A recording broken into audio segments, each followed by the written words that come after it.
जोर शोर से दिवाली की तैयारियां शुरू हो चुकी हैं। चारों तरफ रौनक है, बाजारों में भीड़ है। फेस्टिवल की तैयारियों में आप भी बिजी होंगे। ऐसे में कई काम की खबरों पर आपकी नजर ही नहीं गई होगी। लेकिन टेंशन मत लीजिए, मनी 9 है ना। नमस्कार, मैं हूं वरुण और लेकर आ गया हूं आपका पसंदीदा कार्यक्रम मनी टाइम, जहां आपको मिलेंगी दिन भर की वो सभी बड़ी खबरें जो जुड़ी हैं आपकी जेब और आपकी जिंदगी से। चलिए शुरू करते हैं आज की खबरों का सिलसिला। एक्सिस बैंक से लोन लेना महंगा पड़ेगा। देश के तीसरे सबसे बड़े प्राइवेट बैंक एक्सिस बैंक ने दिवाली से कुछ दिन पहले अपनी MCLR में 25 बेसिस पॉइंट की बढ़ोतरी कर दी है। बढ़ी हुई ब्याज दर तत्काल प्रभाव से लागू हो गई हैं। 18 अक्टूबर से एक साल की अवधि के लिए MCLR बढ़कर 8.35% हो गई है, जो पहले 8.10% थी।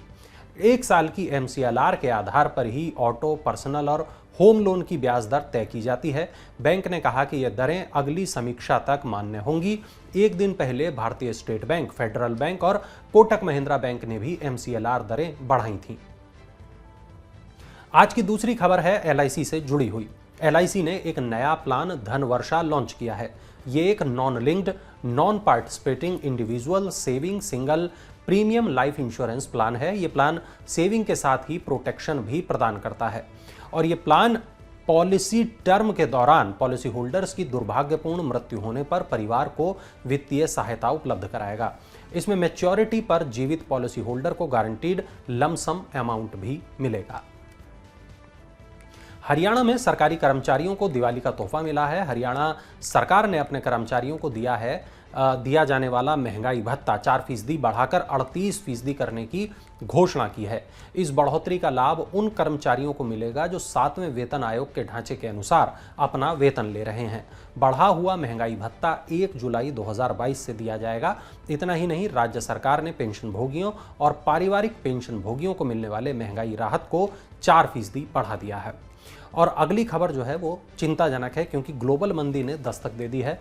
वैश्विक कंपनी माइक्रोसॉफ्ट में छंटनी का सिलसिला जारी है। कंपनी ने विभिन्न डिवीजन में काम करने वाले करीब 1000 और कर्मचारियों की इस सप्ताह छंटनी की है। ग्लोबल लेवल पर छाई सुस्ती के बीच माइक्रोसॉफ्ट ने कर्मचारियों की ये छंटनी की है। वैश्विक स्तर पर मंदी आने के डर से कई अन्य कंपनियों ने भी लोगों को नौकरी से निकाला है या फिर हायरिंग की रफ्तार सुस्त करती है। माइक्रोसॉफ्ट ने जुलाई के बाद तीसरी बार ले ऑफ किया है। कंपनी जुलाई से अब तक अपने 1,80,000 वर्कफोर्स में से करीब 1% कर्मचारियों की छंटनी कर चुकी है। महंगाई को काबू में करने के लिए दुनिया भर के सेंट्रल बैंकों को ब्याज दरों में इजाफा करना पड़ा है और इससे कई प्रमुख अर्थव्यवस्थाओं में सुस्ती देखने को मिल रही है। यही वजह है कि माइक्रोसॉफ्ट जैसी कंपनियों को कर्मचारियों की छंटनी करनी पड़ रही है। फेस्टिवल की वजह से हवाई किराया आसमान पर पहुंच गया है। दिवाली पर हवाई टिकटों की बढ़ी मांग की वजह से किराया लगातार बढ़ चुका है। 22 अक्टूबर के लिए पुणे दिल्ली रूट पर इकोनॉमी क्लास का किराया 20,000 रुपये से ज़्यादा है, जबकि इस रूट पर प्रीमियम इकोनॉमी क्लास का किराया 19,398 रुपये है। कुछ रूट पर क्षमता से ज़्यादा डिमांड बढ़ने की वजह से हवाई किराए में बेतहाशा बढ़ोतरी हुई है और इस वजह से कई हवाई मार्गों पर इकोनॉमी क्लास के टिकट का किराया बिजनेस क्लास या प्रीमियम इकोनॉमी क्लास के टिकट से ज़्यादा हो गया है। फ्लैक्स इंजन वाले वाहनों को लेकर सरकार ने कंपनियों को निर्देश दिया है। पेट्रोलियम मंत्री हरदीप पुरी ने ऑटो कंपनियों से फ्लैक्स इंजन वाले वाहनों को जल्द लॉन्च करने की बात कही। उन्होंने कहा कि फ्लैक्स इंजन वाले वाहनों को अलग अलग कीमत पर उपलब्ध कराया जाए। सरकार फ्लैक्स ईंधन की बिक्री के लिए आपूर्ति नीति और मांग से जुड़े बिंदुओं पर उद्योग जगत को पूरा समर्थन देगी। फ्लैक्स ईंधन यानी एथेनॉल मिश्रित पेट्रोल से चलने वाले वाहनों को सरकार प्रोत्साहन देने पर भी विचार कर रही है। मंत्री ने कहा कि 2025 तक पेट्रोल में 20% एथेनॉल मिश्रण से भारत हर साल करीब 30,000 करोड़ रुपए की विदेशी मुद्रा बचा पाएगा। अगर आपने भी खरीदा है डिजिटल गोल्ड तो आपको इससे कमाई होगी। Digital gold provider safe gold ने अपने यूजर्स के लिए गोल्ड लीजिंग ऑप्शन की शुरुआत की है। इस ऑप्शन के साथ यूजर्स अपने डिजिटल गोल्ड को एक निश्चित अवधि तक लीज पर दे सकते हैं और उस पर रिटर्न भी हासिल कर सकते हैं। सेफ गोल्ड के कस्टमर 0.5 ग्राम से लेकर 20 ग्राम तक का डिजिटल गोल्ड प्लेटफॉर्म पर लिस्टेड स्मॉल और मीडियम ज्वेलर्स को लीज पर दे सकते हैं।